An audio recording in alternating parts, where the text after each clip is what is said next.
Hello DC family, welcome to law GNG. देखिए, last turn पे हम लोगों ने यूनिट 2 स्टार्ट किया था ऑफ इंडियन पार्टनरशिप एक्ट 1932 का। तो उसमें हम लोगों ने इम्प्लाइड अथॉरिटी तक किया था। तो देखिए, आज हम लोग स्टार्ट करेंगे section 21, partners authority in an emergency. तो चलिए, बिना टाइम वेस्ट किए, पेपर आने वाले हैं तो टाइम वेस्ट नहीं करेंगे, फटाफट से इसको स्टार्ट करते हैं।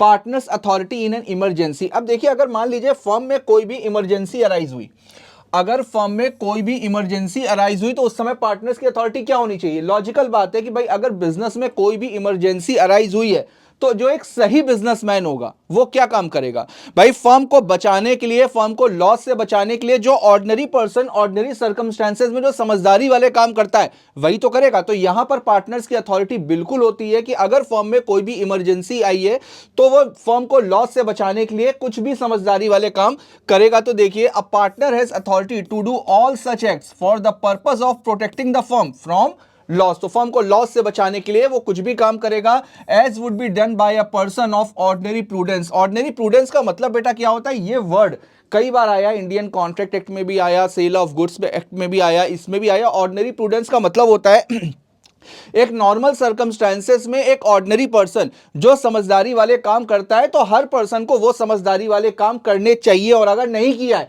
तो उसी पर्सन को बोलते हैं मूर्ख पर्सन या बेवकूफ पर्सन, है ना। तो देखिए, in his own case acting under similar circumstances. तो अगर वो खुद का बिजनेस होता, उसके अगर उसका खुद का बिजनेस होता तो खुद के बिजनेस में जो वो समझदारी वाला स्टेप लेता तो हर वो समझदारी वाला स्टेप उसको यहां पर भी लेना चाहिए। Such act bind the firm. अब अगर उसने कोई भी ऐसा काम किया है तो उससे फर्म 100% बाउंड होगी। आगे देखते हैं। अब देखिए, सेक्शन 23 बताता है effect and admissions by a partner. अगर पार्टनर कुछ भी एडमिट करता है, अगर पार्टनर कुछ भी एडमिट करता है, कुछ भी एडमिशन लेता है, एडमिशन का मतलब यहां पर यह हो गया किसी बात को एक्सेप्ट करता है before the court, before the tribunal या बिफोर द थर्ड पर्सन।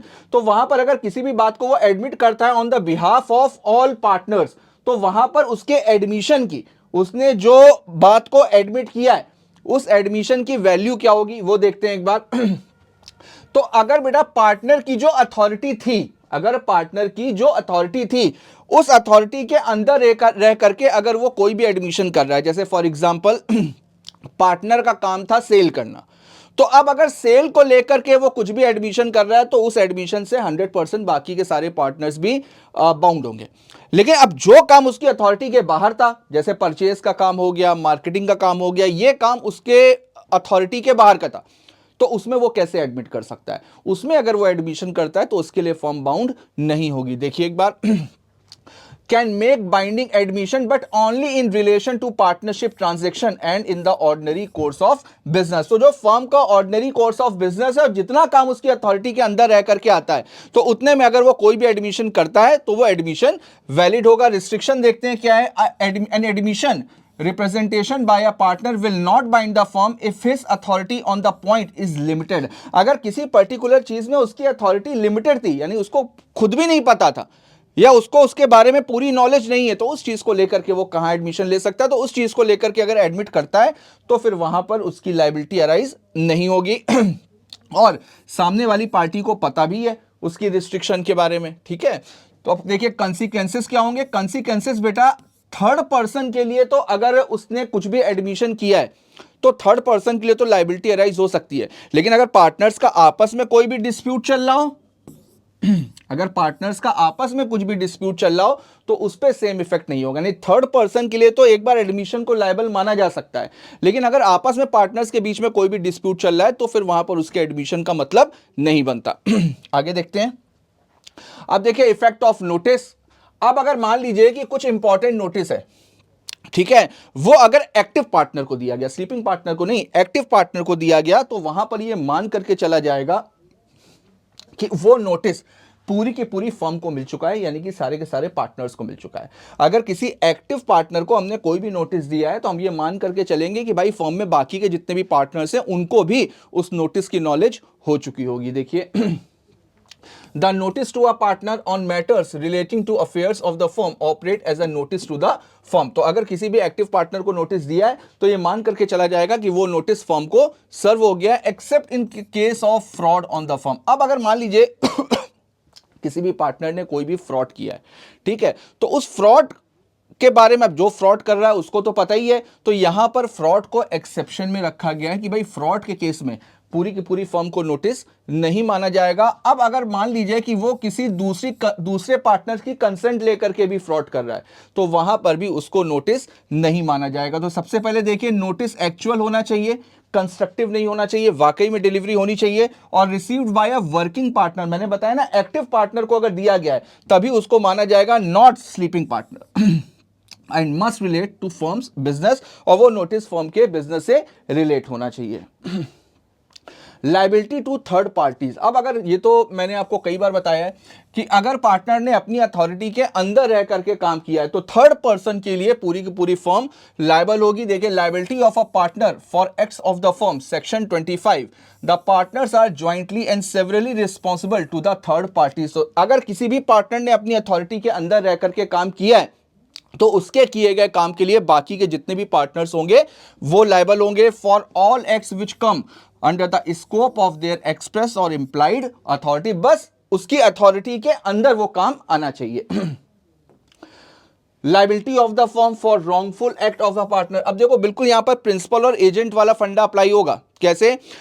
अगर पार्टनर ने अपनी अथॉरिटी के अंदर रह करके कुछ फ्रॉड भी किया है, जैसे सपोज करिए कि उसका काम सेल्स का था, अब सेल्स में ही अगर उसने कोई भी फ्रॉड किया तो उसके लिए भी पूरी की पूरी फर्म लायबल होगी. हां, यह बात अलग है कि अगर उसने कोई भी अपनी अथॉरिटी के अंदर रह करके कोई भी फ्रॉड किया तो बाकी के पार्टनर्स को इंडेमनीफाई करेगा. ये चीज हम लोग पीछे पढ़ चुके हैं ना, बाकी के पार्टनर्स को, पूरी फर्म को वो इंडेमनीफाई करेगा. लेकिन at the time of movement third parties के लिए तो लायबिलिटी पूरी की पूरी फर्म की होगी. बस जो फ्रॉड किया है वो उसने अपनी अथॉरिटी के अंदर रह करके किया. The firm is liable to the same extent as the partner for any loss or injury caused to a third party by the wrongful act of a partner if they are done by the partner while acting in the ordinary course of the business of the firm with the authority of the partner. Clear है बेटा सबको? आगे देखते हैं. Liability of firm for misrepresentation bye partner, same वही चीज है, section 27. अब अगर उसने कोई भी मिसरिप्रेजेंटेशन किया है तो उसके लिए भी थर्ड पार्टी के लिए वो लायबल होगी. देखिए, where a partner acts within his authority. बस ये चीज याद रखिएगा बेटा, एग्जाम में अगर कभी भी क्वेश्चन आता है ना तो ये कीवर्ड है, ये लिखना जरूरी है कि वो जो भी फ्रॉड कर रहा है, कोई भी मिसरिप्रेजेंटेशन कर रहा है, वो उसी काम को लेकर के कर रहा हो जो काम उसके ऑर्डिनरी कोर्स में आता है या जिस काम के लिए उसको ऑथराइज किया है. उस काम में अगर उसने कुछ भी गड़बड़ करी है तो थर्ड पार्टी के लिए पूरी की पूरी फर्म लायबल होगी. And due to his authority as partner he receives money और property belonging to a third party. अब अगर बाई चांस मान लीजिए थर्ड पार्टी से रिलेटेड कोई भी गुड्स हैं, कोई भी प्रॉपर्टी है, कोई भी पैसा है, वो उसने मिस अप्लाइड किया तो भी फर्म थर्ड पार्टी के लिए लायबल होगी. लेकिन बाद में फर्म उस पार्टनर से, उस पर्टिकुलर पार्टनर से वो अमाउंट को रिकवर कर सकती है. misapplies that money or property when such money or property has come into the custody of the firm and it is misapplied by any of the partner, the firm would be liable to both the cases. So बेटा दोनों cases में firm third person के लिए तो liable होगी ही होगी. लेकिन मैं बार बार बोल रहा हूं, ये चीज याद रखिएगा कि उस समय तो लायबल होगी थर्ड पर्सन के लिए, लेकिन बाद में उस पार्टनर से वो रिकवर किया जा सकता है. आगे देखते हैं. Right of transfer of a partners interest. तो बेटा ये सब पार्टनर वाला पॉइंट है. अगर कोई भी पार्टनर अपना इंटरेस्ट किसी दूसरे पर्सन को ट्रांसफर करना चाह रहा है, जैसे एक एग्जांपल इसका ले लेते हैं, ए बी सी, ये तीन पार्टनर्स हैं, ठीक. सी अपना इंटरेस्ट ट्रांसफर करना चाह रहा है डी को, ठीक है, तो इसको एडमिशन ऑफ पार्टनर नहीं बोला जाएगा. ये पार्टनरशिप फर्म को ज्वाइन नहीं कर रहा है, ये केवल और केवल सी का पार्टनर बन रहा है. सी अपना इंटरेस्ट इसको ट्रांसफर कर रहा है, तो इसका फर्म से कोई भी लेना देना नहीं होगा. इसका लेना देना किससे होगा? केवल और केवल सी से. लेकिन यहां पर भी एक चीज बोली गई है कि अगर सी अपना इंटरेस्ट डी को ट्रांसफर कर रहा है तो with the consent of all partners होना चाहिए. तो देखते हैं एक बार. A share in a partnership is transferable like any other property but as the partnership relationship is based on mutual confidence, The assignee of a partner's interest by sale, mortgage or otherwise can not enjoy the same rights and privileges. तो जो right और जो privilege सी को मिले हैं, वो right और वो प्रिविलेज डी को नहीं मिलेंगे एज द ओरिजिनल पार्टनर। अब देखिए राइट्स ऑफ सच ट्रांसफरी। अब इस ट्रांसफरी के राइट्स क्या होंगे, इसको पहले ये देखिए। अब इसके राइट बेटा क्या होने चाहिए, खुद सोचो। क्या इसके राइट्स पूरी की पूरी फर्म के लिए होने चाहिए? नहीं ना। इसका कॉन्ट्रैक्ट किसके साथ में हो रहा है? सी के साथ में हो रहा है। तो इसका जो इंटरेस्ट होगा, इसका जो राइट होगा, वो किसके लिए होना चाहिए? वो सी के लिए होना चाहिए। सी का जो शेयर है, सी का जो इंटरेस्ट है, उसमें ये अपना इंटरेस्ट क्रिएट करेगा। अदरवाइज बाकी किसी फर्म के काम से उसको लेना देना नहीं होगा, ना ही वो फर्म के काम में किसी भी तरीके का इंटरफेयर करेगा। देखते हैं एक बार। देखिए ड्यूरिंग द, अब इसको दो पार्ट में डिवाइड किया गया है। एक तो जब फर्म का बिजनेस चल रहा हो और जब फर्म बंद हो रही हो। तो दोनों केसेस में देखते हैं। During the continuance of partnership such transfer is not entitled to interfere with the conduct of the business, require accounts और inspect book of the firm. ना ही वो फर्म के बुक ऑफ अकाउंट्स को चेक कर सकता है, ना ही उसका इंस्पेक्शन कर सकता है, ना ही उसकी कॉपी ले सकता है, और ना ही बिजनेस में किसी भी तरीके का इंटरफेयर कर सकता है। बस वो क्या कर सकता है? Receive the share of the profit of the transferring partner. तो जैसे मैंने एग्जांपल दिया था पिछले वाले पेज में, तो उसका इंटरेस्ट बस केवल और केवल सी के प्रॉफिट से होगा, क्योंकि उसी के प्रॉफिट का हिस्सा तो उसको मिल रहा है।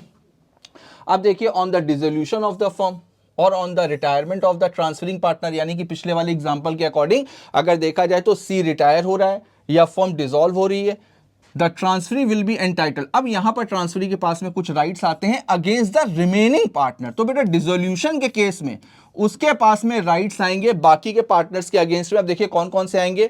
सबसे पहले to receive the share of the asset of the firm to which the transferring partner was entitled. तो ट्रांसफरिंग पार्टनर जितनी भी एसेट के लिए एलिजिबल था, जितनी भी एसेट के लिए वो इंटाइटल्ड था, तो उसमें उसका इंटरेस्ट क्रिएट होता है, तो उसमें शेयर करने का उसका राइट होगा। For the purpose of ascertaining the share, share को आइडेंटिफाई करने के लिए। और दूसरा, तब वो फर्म के जो अकाउंट्स है, डिसोल्यूशन के समय में वो फर्म के अकाउंट्स को एक्सेस कर सकता है। ठीक है, तो इसको दो पार्ट में हमेशा डिवाइड करिएगा, on the dissolution of the firm और during the continuance of partnership. आगे देखते हैं। अब आता है सेक्शन 30 माइनर। ये मोस्ट इंपॉर्टेंट टॉपिक है और इससे एग्जाम में क्वेश्चन अक्सर पूछा भी जाता है। ठीक है, तो ये चीज तो मैं आपको पहले भी बता चुका हूं कि माइनर कभी भी पार्टनर नहीं बन सकता। अगर कभी भी एग्जाम में क्वेश्चन आए ना, हमेशा प्रायोरिटी बेटा प्रोविजन को दी जाती है। आंसर की जो भले ही एक्सेप्शन का क्वेश्चन क्यों ना पूछा है, डायरेक्टली एक्सेप्शन ही क्यों ना पूछा जाए आपसे, लेकिन आपको अपने आंसर की जो शुरुआत है वो हमेशा प्रोविजन के साथ में करनी है। राइट, एक्सेप्शन तो हर चीज का होता है, एक्सेप्शन हमेशा बाद में आता है, प्रोविजन हमेशा पहले आता है। तो अगर आपसे पूछा जाए कि क्या माइनर पार्टनर बन सकता है कि नहीं बन सकता, आपका आंसर होना चाहिए नहीं। Minor can never become a partner in partnership firm, however he can admitted the benefits in the partnership firm with the consent of all partners। तो पार्टनरशिप फर्म में बेनिफिट तो ले सकता है, लेकिन वो बेनिफिट भी उसको तब मिलेगा जब सारे पार्टनर्स की कंसेंट हो, लेकिन उसको पार्टनर नहीं बोला जाएगा। राइट, देखते हैं। A minor cannot be a partner in a firm, but with the consent of all the partners, he can be admitted to the benefits of partnership।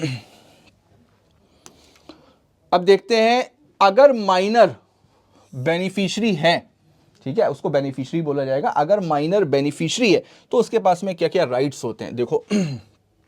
His agreed share of the profit and of the firm. अब जितने profit की sharing उसको दी गई है, चलो अच्छा मैं इसका एक एग्जांपल बता देता हूं तो समझने में थोड़ी सी आसानी होगी। जैसे अगर मान लीजिए ए बी सी, इन तीन लोगों ने मिलकर के एक बिजनेस स्टार्ट किया, ठीक, और तीनों का बिजनेस बहुत अच्छा चल रहा है, एज अ पार्टनरशिप कर रहे हैं। अचानक से एक ही डेथ हो गई, एक ही डेथ हो गई। अब इनका एक बेटा है इनका एक बेटा है डी। राइट, इसकी एज है मान लेते हैं 10 साल की, तो माइनर तो हो गया। ठीक, अब इन दोनों के दिमाग में ये आया कि यार हम तीनों लोगों ने मिल करके बिजनेस किया था, अब एक ही डेथ हो गई है, एक का छोटा सा बेटा है, उसकी पढ़ाई लिखाई तमाम तरीके के एक्सपेंसेस होंगे, तो थोड़े से इमोशनल होकर के इन लोगों ने डिसाइड किया कि चलो एक काम करते हैं कि हम लोगों को जो भी प्रॉफिट होगा उस प्रॉफिट का 10% हम लोग डी को दे दिया करेंगे। तो अब देखो, अब डी बेनिफिशियरी हो गया, with the consent of both partner. ठीक, अब यहां पर फर्म को जो भी प्रॉफिट होगा उसका 10% माइनर को जाएगा। अब 10% इन लोगों ने फिक्स तो कर लिया, माइनर की कंसेंट भी ले ली है। ठीक है, माइनर को भी पता है कि भाई फर्म में बिजनेस में जो भी प्रॉफिट होगा उसका 10% हमको दिया जाएगा।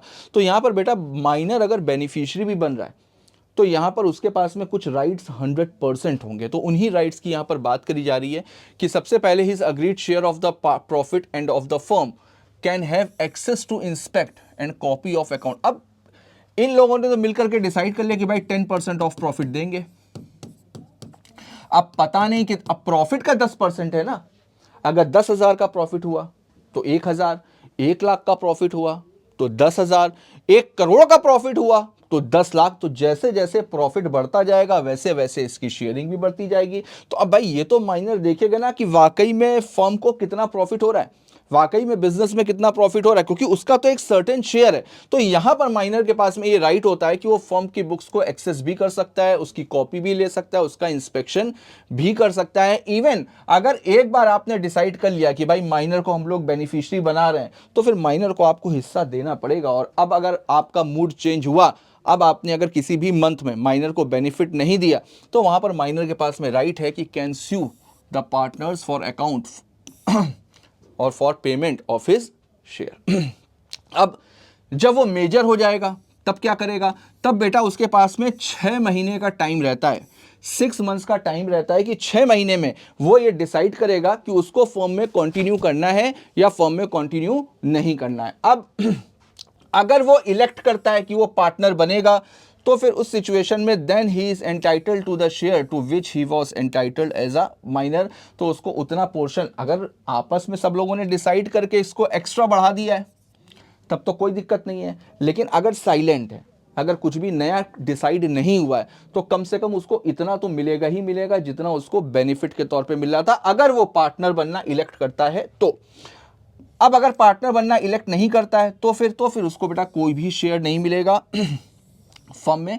ठीक है, जिस समय उसने पब्लिक नोटिस दिया है, इसके लिए पब्लिक नोटिस देना पड़ता है। 6 महीने के अंदर आपको डिसाइड करना है, आपको पब्लिक नोटिस देना होगा कि अभी आपको पार्टनर बनना है कि नहीं बनना है। अगर उसने मना कर दिया कि भाई मैं पार्टनर नहीं बनना चाहता तो जब उसने पब्लिक नोटिस दिया है उसके बाद से उसको कोई भी शेयर नहीं मिलेगा। ठीक है, अब देखते हैं लायबिलिटीज। अब लायबिलिटीज को भी 2 पार्ट में डिवाइड किया गया, बिफोर अटेनिंग मेजॉरिटी और आफ्टर अटेनिंग मेजॉरिटी। तो सबसे पहले देखते हैं बिफोर अटेनिंग मेजॉरिटी में, मेजर होने से पहले। तो मेजर होने से पहले ये तो हम लोग पहले इंडियन कॉन्ट्रैक्ट एक्ट में पढ़ चुके हैं कि माइनर कभी भी लायबल नहीं होता, माइनर की कभी भी पर्सनल लायबिलिटी अराइज नहीं होती है। लेकिन हाँ अगर वो फर्म में बेनिफिशियरी है तो उस केस में तो भी उसकी कोई पर्सनल लायबिलिटी नहीं होगी। बहुत ज़्यादा से ज़्यादा क्या होगा, ज़्यादा से ज़्यादा यही होगा कि उसको जो बेनिफिट मिल रहा है, उसको जो शेयर मिल रहा है वो शेयर उसको नहीं मिलेगा, बस यही तो होगा। बाकी उसकी कोई भी personal property, personal assets, personally वो बिल्कुल भी लायबल नहीं होगा, ना ही उसकी अगर कोई पर्सनल प्रॉपर्टी है वो लायबल होगी। बस ज़्यादा से ज़्यादा यही होगा कि उसको जो शेयर मिल रहा है वो लायबल होगा, उसको वो शेयर नहीं मिलेगा। देखिए The liability of the minor is confirmed only to the extent of his share in the profit and the property of the firm. Minor has no personal liability for the debts of the firm incurred during his minority. Minor cannot be declared insolvent. Minor कभी भी insolvent तो declare हो ही नहीं सकता। क्यों? क्योंकि minor की कभी कोई liability होती नहीं है। But if the firm is declared insolvent, his share in the firm vests in the official receiver. बस firm अगर insolvent हो रही है तो फिर उसका जो शेयर है वो किसके पास में चला जाएगा, ऑफिशियल असाइनी के पास में। इससे ज्यादा कुछ नहीं होगा। एक सेकंड में बस पानी पी लेता हूं।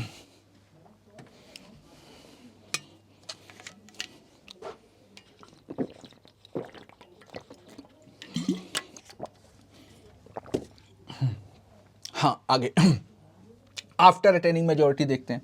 जब वो मेजर हो जाएगा तो जब वो मेजर हो जाएगा तो उसमें भी 2 सिचुएशन है, या तो वो पार्टनर बनना इलेक्ट करेगा या वो पार्टनर बनना इलेक्ट नहीं करेगा। तो अगर वो पार्टनर बनना इलेक्ट करता है तो फिर क्या होगा देखते हैं। He becomes personally liable to the third parties for all acts of the firm done since he was admitted to the benefits of partnership. अब अगर वो पार्टनर बनने के लिए अग्री हुआ तो जब से उसने फर्म में बेनिफिट लेने शुरू किए थे तब से थर्ड पार्टीज के साथ में जो भी ट्रांजैक्शन हुए हैं फर्म के, उन सारे ट्रांजैक्शंस के लिए उसकी लायबिलिटी अराइज होगी, उसकी पर्सनल लायबिलिटी अराइज होगी। कब से होगी? जब से उसने बेनिफिट लेने स्टार्ट किए थे। His share in the property and the profits of the firm remains the same to which he was entitled as a minor। बाकी प्रॉफिट शेयरिंग, प्रॉपर्टी शेयरिंग, वो सब कुछ बिल्कुल वैसे ही रहेगा जैसे कि पहले था। When he elects not to become a partner, अब अगर वो पार्टनर बनना इलेक्ट नहीं करता तब क्या होगा, देखते हैं। His rights and liabilities continue to be those of a minor up to the date of giving public notice. अब उसके जितने भी राइट्स हैं, जितनी भी लाइबिलिटीज हैं, जब तक वो उसने पब्लिक नोटिस दिया है उसके बाद से सब खत्म। जब तक पब्लिक नोटिस नहीं देता है तब तक बनता है, उसके बाद में उसकी सारी की सारी रिस्पॉन्सिबिलिटीज, सारे के सारे प्रॉफिट, हर एक चीज खत्म। His share shall not be liable for any act of the firm done after date of notice। जिस दिन उसने पब्लिक नोटिस दिया है उसके बाद से उसका शेयर, अब शेयर मिलेगा ही नहीं तो शेयर लायबल कहां से होगा। He shall be entitled to sue the partner for his share of the property and profit। हाँ बिल्कुल, अगर उसमें कोई भी घपला हुआ है प्रॉफिट में या प्रॉपर्टी की शेयरिंग में, उसमें अगर कोई भी घपला हुआ है तो उसके लिए वो सूट फाइल कर सकता है। It may be noted that such minor shall give notice to the registrar that he has or has not become a partner। बिल्कुल उसको रजिस्ट्रार को ये नोटिस देना पड़ेगा कि वो पार्टनर बनने के लिए इलेक्ट, मतलब पार्टनर बनना उसने इलेक्ट किया है या नहीं किया है। आगे देखते हैं इंट्रोडक्शन ऑफ अ पार्टनर, यानी कि अब यहां पर कोई भी नया पार्टनर आ रहा है तो बेटा अगर कोई भी नया पार्टनर आएगा तो वो with the consent of all partner, सारे पार्टनर्स की कंसेंट लेकर के ही आएगा। देखिए no person shall be introduced as a partner into a firm without the consent of all the existing partner। A person who is introduced as a partner into a firm does not thereby become liable for any act of the firm done before the became a partner। अब जिस दिन वो partner बन रहा है उस दिन से उसकी लायबिलिटी स्टार्ट होगी। उसके पहले अगर फर्म ने कोई भी काम किया है तो उसके लिए नया पार्टनर, न्यू पार्टनर या इनकमिंग पार्टनर, कुछ भी कह लीजिए, पहले किए गए कामों के लिए उसकी लायबिलिटी नहीं होगी। लेकिन हाँ, इसका भी एक एक्सेप्शन है, नोवेशन। नोवेशन के थ्रू पुराने वाले कामों के लिए भी उसको रिस्पॉन्सिबल कराया जा सकता है, लेकिन उसमें क्रेडिटर्स की भी कंसेंट चाहिए होती है। उसमें क्रेडिटर्स की भी कंसेंट चाहिए होती है। अदरवाइज नॉर्मल प्रोविजन यही है कि जिस दिन से वो पार्टनर बन रहा है उस दिन के बाद से उसकी लायबिलिटी अराइज होगी, उसके पहले के किए गए कामों के लिए वो कभी भी लायबल नहीं होगा। आगे देखते हैं। अब उसी तरीके से रिटायरमेंट ऑफ अ पार्टनर, अब अगर कोई भी पार्टनर फर्म छोड़ करके जा रहा है यानी कि रिटायर हो रहा है तो देखिए पार्टनर बिल्कुल रिटायर हो सकता है with the consent of all the other partner, बिल्कुल सारे पार्टनर्स की कंसेंट लेके, in accordance with the express agreement by the partner. अगर पार्टनर्स के बीच में कोई भी एग्रीमेंट हुआ था कि भाई इस दिन या इस एज में या इस पर्टिकुलर टाइम के बाद में हम रिटायर होंगे, तो वहाँ पर भी पार्टनर रिटायर हो सकता है। दूसरा, अगर पार्टनरशिप एट विल है तो बेटा वहाँ पर भी नोटिस दे करके, सारे पार्टनर्स को नोटिस देगा और नोटिस दे करके वो रिटायरमेंट ले सकता है।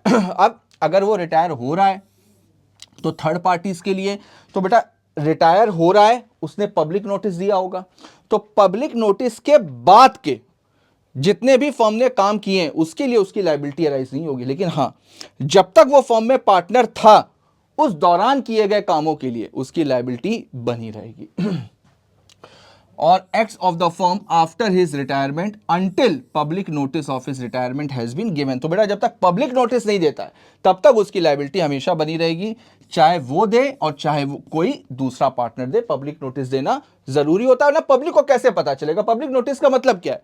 पब्लिक की नॉलेज में डालना। अब भाई आप तो पर्सनली रिटायर हो गए, बाकी के पार्टनर्स को ही पता है, अब बाकी के जो क्रेडिटर्स हैं, जो आउटसाइडर्स हैं उनको कैसे पता चलेगा कि ये बंदा है या ये बंदा फर्म छोड़ करके जा चुका है? तो इस वजह से पब्लिक नोटिस देना जरूरी होता है। अब देखिए, retired partner will not be liable to any third party. तो अगर उसने पब्लिक नोटिस दिया है तो पब्लिक नोटिस देने के बाद से थर्ड पार्टीज के लिए वो लायबल नहीं होगा if the latter deals with the firm without knowing that a former was partner. ठीक है। Liability of retired partner for acts of the firm before his retirement, तो रिटायरमेंट से पहले के फर्म के जितने भी काम है उसके लिए उसकी लाइबिलिटी बनी रहेगी। The retiring partner remains liable for the same unless there is an agreement made by him with the third party concern and the partners of the reconstituted firm. Such an agreement may be implied by a course of dealing between the third party and the reconstituted firm after he had knowledge of the retirement. यहाँ पर भी बिल्कुल same वैसे ही है जैसे वैसे तो retirement के बाद जब उसने पब्लिक नोटिस दे दिया है तो पब्लिक नोटिस के बाद में उसकी रिस्पॉन्सिबिलिटी खत्म, ठीक है। अब वो थर्ड पार्टीज के लिए फ्यूचर में किए गए ट्रांजैक्शंस के लिए लायबल नहीं होगा, लेकिन हाँ नोवेशन के थ्रू फ्यूचर के काम के लिए भी उसकी लायबिलिटी बनी रह सकती है। जो प्रोविजन इनकमिंग में था वही प्रोविजन आउटगोइंग में भी एप्लीकेबल होगा। आगे देखते हैं एक्सपल्जन ऑफ पार्टनर, ये भी इंपॉर्टेंट है एग्जाम के पॉइंट ऑफ व्यू से। सेक्शन 33 एक्सपल्जन का मतलब क्या होता है? एक्सपल्जन का मतलब होता है निकाल देना। अब किसी भी पार्टनर को पार्टनरशिप फर्म से निकाल दिया। अब देखो वैसे तो एक्सपल्जन सही नहीं होता है, क्यों? अब एक पार्टनर ने अपना पैसा लगाया है, इतना टाइम लगाया है, मेहनत करी है बिजनेस में, कोई उसको ऐसे ही निकाल देगा क्या? लेकिन अगर कोई गलत काम कर रहा है तो उसको निकालना भी चाहिए, क्योंकि एक पार्टनर की गलती की सजा बाकी सारे लोग क्यों भुगतेंगे? तो इस वजह से एक्सपल्जन को लेकर के कुछ प्रोविजंस बनाए हैं। इन प्रोविजंस को फॉलो करके आप किसी भी पार्टनर्स को एक्सपेल कर सकते हो, यानी कि निकाल सकते हो। तो देखते हैं एक बार एक्सपल्जन ऑफ पार्टनर में the power of expulsion must have existed in the contract between the partner. तो बेटा एक्सपल्जन तभी हो सकता है जब पार्टनर्स के बीच में जो एग्रीमेंट हुआ हो उस एग्रीमेंट की टर्म्स और कंडीशन में एक्सप्रेसली ये मेंशन हुआ हो कि फर्म में पार्टनर को निकालने की अथॉरिटी है। दूसरा, the power has been exercised by a majority of the partner, और ये जो पावर पे एक्सरसाइज होगी ये मेजॉरिटी ऑफ पार्टनर। देखिए ये आपको याद रखना पड़ेगा कहाँ कहाँ पर कंसेंट ऑफ ऑल पार्टनर है, कहाँ कहाँ पर मेजॉरिटी ऑफ पार्टनर है।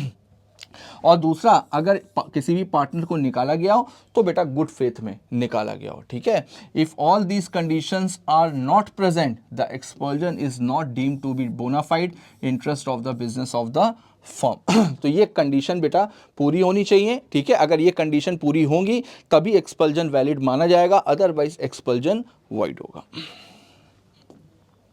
अब देखिए ये कैसे पता करेंगे कि पार्टनर को गुड फेथ में निकाला गया है कि नहीं निकाला गया है? तो देखिए यहां पर the partner to be expert is served with a notice. तो सबसे पहले तो पार्टनर को नोटिस देना पड़ेगा। दूसरा, the expulsion must be in the interest of the partnership. अब जो एक्सपल्जन किया जा रहा है, जिस पार्टनर को निकाला जा रहा है, वो फर्म के इंटरेस्ट में होना चाहिए, फर्म के लिए बेनिफिशियल होना चाहिए। और दूसरा, एक तो उसको अपॉर्चुनिटी दी जाएगी, अपॉर्चुनिटी ऑफ बीइंग हर्ड, उसकी बात को उस कहने का उसको मौका दिया जाएगा, अपनी बात को रिप्रेजेंट करने की उसको अपॉर्चुनिटी दी जाएगी। अब देखिए इंसॉल्वेंसी ऑफ अ पार्टनर। अब अगर कोई भी पार्टनर इंसॉल्वेंट हो रहा है सेक्शन 34 में, तो सबसे पहले the insolvent partner will be cease to be a partner from the very date on which the order of adjudication is made. तो जिस दिन उसकी इंसॉल्वेंसी का ऑर्डर पास हुआ है, जिस दिन कोर्ट ने डिसीजन दिया है कि इस पर्सन को इंसॉल्वेंट किया जाएगा, तो इंसॉल्वेंट पर्सन किसी कॉन्ट्रैक्ट में एंटर तो कर नहीं सकता। तो इस वजह से यहां पर उसी दिन से, जिस दिन ऑर्डर पास हुआ है उस दिन से वो अब फर्म में पार्टनर नहीं रहेगा। The insolvent partner can not be continued as a partner. अब the estate of an insolvent partner is not liable for the act of the firm done after the date of order of adjudication। जिस दिन court का decision आया है कि उसको insolvent किया जा रहा है, उसके बाद से जो भी इंसॉल्वेंट पर्सन है उसकी प्रॉपर्टी फर्म के किए गए काम के लिए लायबल नहीं होगी। इफेक्ट ऑफ इंसॉल्वेंसी देखते हैं। The firm is also not liable any act. अब इंसॉल्वेंट पार्टनर जो भी काम कर रहा है, जिस दिन कोर्ट का डिसीजन आया है, जिस दिन उसकी इंसॉल्वेंसी डिक्लेयर हुई है, उसके बाद से उसके किए गए काम के लिए लाइबल फर्म भी नहीं होगी। Ordinarily, but not invariably, the insolvency of a partner result in dissolution of a firm, but the partners are competent to agree among themselves that the adjudication of partner as an insolvent will not give rise to dissolution of the firm। देखो ये चीज़ तो समझने वाली है। अगर दो से ज़्यादा पार्टनर है, एक पार्टनर पर्सनल कैपेसिटी में इंसॉल्वेंट भी हो गया हो, तो वहाँ पर अगर बाकी के पार्टनर्स फर्म को कंटिन्यू करना चाहते हैं तो कर सकते हैं। लेकिन अगर दो ही केवल पार्टनर थे और एक इंसॉल्वेंट हो गया तो फिर एक आदमी फर्म को कैसे चलाएगा? तो वहाँ पर फर्म डिसॉल्व हो जाएगी। तो इंसॉल्वेंसी के बाद में फर्म डिसॉल्व हो भी सकती है और नहीं भी हो सकती है। अब देखिए अब किसी भी पार्टनर की अगर डेथ हो गई है, ठीक है, तो उसकी स्टेट की क्या लायबिलिटी होगी, यानी कि उसकी प्रॉपर्टी की क्या लायबिलिटी होगी। तो देखिए, where under a contract between the partners the firm is not dissolve by the death of a partner. तो अब अगर मान लीजिए यहां पर भी सेम वही चीज है कि अगर दो से ज्यादा पार्टनर्स हैं और एक पार्टनर की डेथ हो गई है, तो जरूरी नहीं है कि फर्म डिसॉल्व हो जाए। Done after his death the state of disease partner is not liable for the any act of the firm. जो भी पार्टनर की डेथ हुई है उसकी प्रॉपर्टी फर्म के किए गए काम के लिए लायबल नहीं होगी अगर फर्म कंटिन्यू करते हैं। राइट्स ऑफ आउटगोइंग पार्टनर, अब देखिए, अब अगर कोई भी पार्टनर जा रहा है फर्म छोड़ करके, ठीक है, अब फर्म छोड़ करके जा रहा है और अब वो अपना खुद का बिजनेस कर रहा है, तो इसको आप ऐसे भी तो ले सकते हो कि पहले उसने पार्टनरशिप फर्म ज्वाइन करी, काम सीखा और काम सीखने के बाद में फर्म छोड़ दी, अब वो अपना खुद का बिजनेस करने जा रहा है। तो देखते हैं क्या कर सकता है कि नहीं कर सकता है। तो देखिए, carry on business competing with that of the firm and he में एडवर्टाइज सच बिजनेस, बिल्कुल कर सकता है और फर्म को एडवर्टाइज भी कर सकता है, but subject to contract to the contrary he may not. अब अगर मान लीजिए कि पार्टनरशिप डीड में या पार्टनरशिप एग्रीमेंट में पहले ही इसको लेकर के प्रोविजन बनाया जा चुका है कि पार्टनर्स के ऊपर रिस्ट्रिक्शन लगाई जानी है, तो फिर वहां पर बेटा रिस्ट्रिक्शन लगाई जा सकती है। ये हम लोगों ने इंडियन कॉन्ट्रैक्ट एक्ट में एक्सेप्शंस में ऑफ सेक्शन 27 इसको पढ़ा हुआ है। देखिए वहां पर वो अगर पार्टनरशिप डीड में रिस्ट्रिक्शन लगाई गई है तो फिर उसके बाद ना ही वो फर्म के नाम को यूज कर सकता है, ना ही वो अपने आप को रिप्रेजेंट कर सकता है कि भाई देखो मैं भी इस फर्म में पार्टनर था, आज इस फर्म का कितना अच्छा बिजनेस है, इसका बिजनेस मैंने ही आगे बढ़ाया हुआ है, तो अपने आप को प्रमोट भी नहीं कर सकता, ना ही फर्म के कस्टमर्स को वो सॉलिसिट कर सकता है। ठीक है, तो जब वो उसने फर्म छोड़ी, फर्म छोड़ने के बाद में अब वो फर्म के कस्टमर्स को सॉलिसिट कर रहा है, तो वो भी वो नहीं कर सकता, उस पर रिस्ट्रिक्शन लगाई जा सकती है। अब देखिए, a partner may make an agreement with his partners, तो बिल्कुल अगर चाहे पार्टनर तो इस चीज को लेकर के वो एग्रीमेंट कर सकता है that on ceasing to be a partner he will not carry on any business similar to that of the firm. बिल्कुल वो पार्टनरशिप में एग्रीमेंट हो सकता है, एग्रीमेंट की टर्म्स और कंडीशन में ये हो सकता है कि अगर कोई भी पार्टनर फर्म छोड़ करके जाएगा तो वो सेम बिजनेस नहीं करेगा।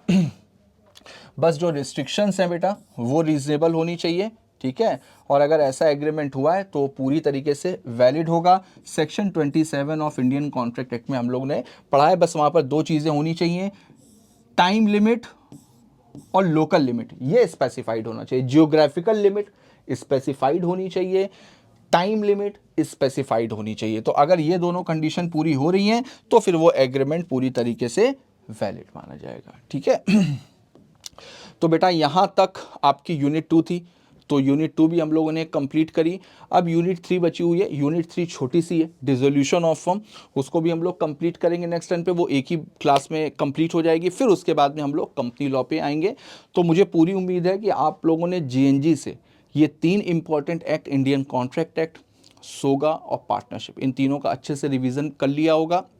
इसके जो क्वेश्चंस हैं, इसके क्वेश्चन आपको डिस्क्रिप्शन बॉक्स में मिल जाएंगे, अच्छे से प्रैक्टिस करिए। कोई भी डाउट हो कमेंट बॉक्स में डालिएगा, मैं पूरी कोशिश करूंगा कि आपके हर एक कमेंट को रिप्लाई करूं, हर एक डाउट को क्लियर करूं। चलिए फिर मिलते हैं नेक्स्ट एपिसोड में, तब तक के लिए all the best, goodbye, thank you.